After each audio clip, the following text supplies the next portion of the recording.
There haven't been any full-blooded Filipino that has been to the NBA, and I just want to be the first one, and I just want to show everyone that we can also make it.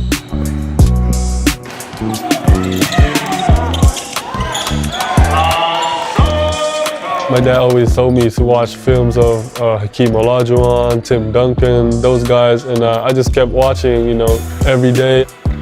My dad was in the professional leagues in the Philippines, so he just taught me almost everything he knows about the game. And we always started with footwork, how to make easy shots. You hear 7 foot, and sometimes that means 6'10", 6'11". He's legit 7'2", so it's just a breath of fresh air to work with somebody whose goals are so in reach, but also knows and is willing to put the work in that it's going to take to get there. Basketball is really a religion to the Philippines, and every time you go out of your house, you'll see a court here, court there. You just see everyone playing basketball, and that's just how we love the sport in our country. He's definitely like a type of basketball player that will pass. Like he'll look for you. He's not a selfish player. The mentality in the States when you're a foreign player with hype and accolades coming in, people want to play against you. Everybody has their goals and everybody's trying to get on, so what better way to get recruited to a college than saying, hey, I had X amount of points and rebounds and blocks against Sotto, and here's my film against him. I think he realizes that now, and he kind of brings it to his opponent instead of waiting for it to come to him. Yes, sir.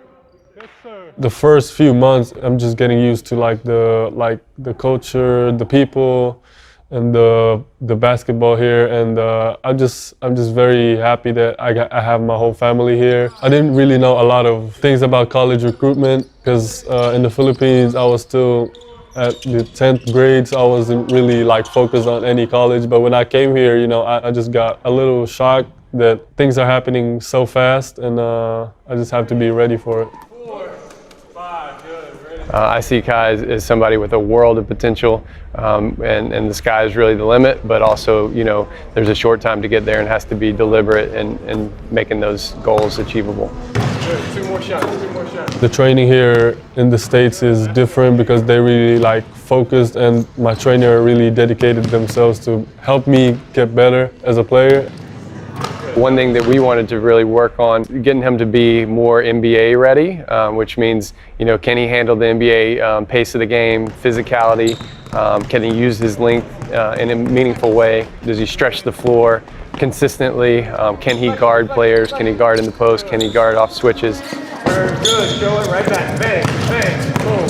Yeah, there we go. That's a good one. Coach Chuck Person, Coach Rob, Jeremiah, they've been helping me a lot. They're helping me prepare, and I just get my confidence from my workouts, from my practices. I think for him to become more physical, a lot of it's going to take some work at P3, which he's working at every day. They do a great job, kind of sports science and strength and conditioning to develop him off the court, which I think is really, really important. Here at P3, we assess our athletes so that we know what the needs are. So with Kai, I think from this point on, it's just a matter of continuing to develop his strength, develop that power.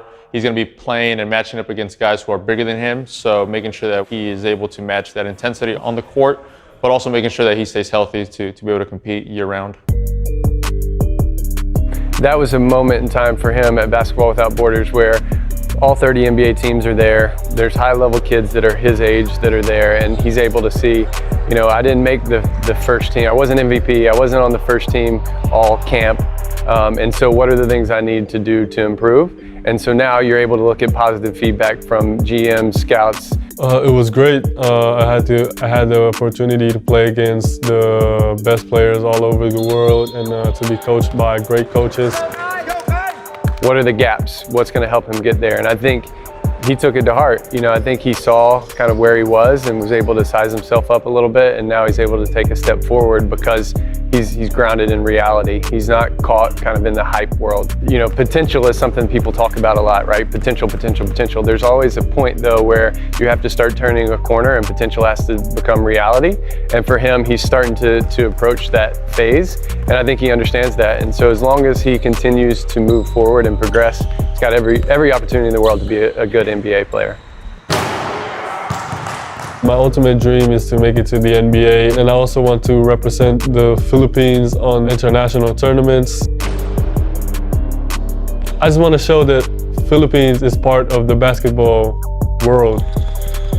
I appreciate those people who follow me and my journey, knowing that all my fellow Filipinos from my country, supporting me and following me. And I just use it as a motivation, inspiration, just to work even harder to make them proud.